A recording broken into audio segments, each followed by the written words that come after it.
La conférence sociale 2013 va s'ouvrir dans quelques jours. Elle s'ouvre dans un contexte économique et social profondément dégradé. Pour la CGT, cela légitime complètement de mettre en avant les urgences sociales que sont les salaires et l'emploi. Et ceci au moins pour deux raisons. La première raison, c'est que nous ne vivons pas en dehors d'une réalité qui s'impose à nous comme à l'ensemble des salariés. La situation du chômage, la situation de l'emploi, la situation du niveau de vie. Je rappelle qu'on assiste à la plus grosse baisse du pouvoir d'achat depuis la libération, sont des réalités qui doivent être prises en charge et qui doivent être traitées. La deuxième raison, c'est que pour la CGT, la sortie de crise passe par une politique de relance et donc par un investissement dans l'emploi et dans les salaires et les pensions, bien sûr. Le gouvernement en fait un axe fort de sa conception des relations sociales et la CGT partage cette analyse. Mais il faut être un peu plus précis et s'entendre sur les mots. La démocratie sociale, c'est d'abord un principe. Nous, on considère que parce que les salariés sont à l'origine de la création de richesses, ils ont leur mot à dire et on doit reconnaître leur place. Et donc l'exercice de la démocratie sociale doit se faire à travers leurs paroles. Mais la démocratie sociale, c'est aussi les moyens de son exercice.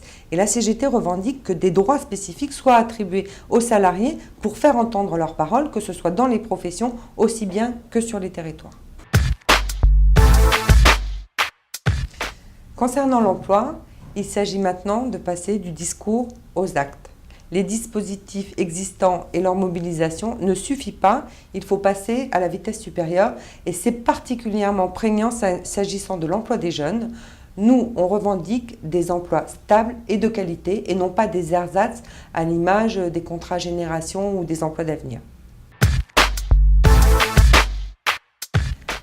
La formation professionnelle n'est pas la béquille du traitement du chômage. Pour nous, c'est un impératif économique et un enjeu de société. On a besoin de former à la fois les demandeurs d'emploi, qui par ailleurs ne sont pas forcément sous-qualifiés, bien au contraire, mais aussi les salariés en emploi aujourd'hui et demain.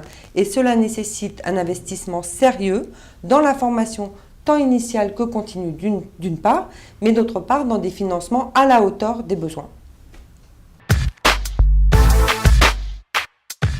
Nous ne sortirons pas de la crise sans transformer le travail et remettre en cause son organisation.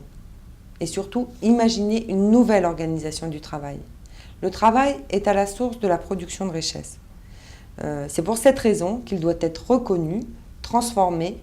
Et pour ce faire, la CGT met sur la table ses propositions de sécurité sociale professionnelle et de nouveaux statuts du travail salarié.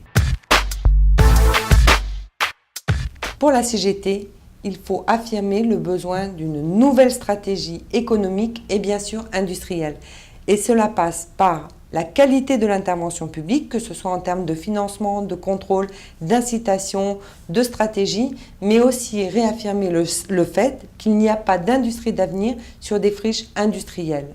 L'avenir ne se construit pas, ne se construit jamais sur les ruines du présent. Pour la CGT, une réforme des retraites ne peut se concevoir que si elle est synonyme de progrès social.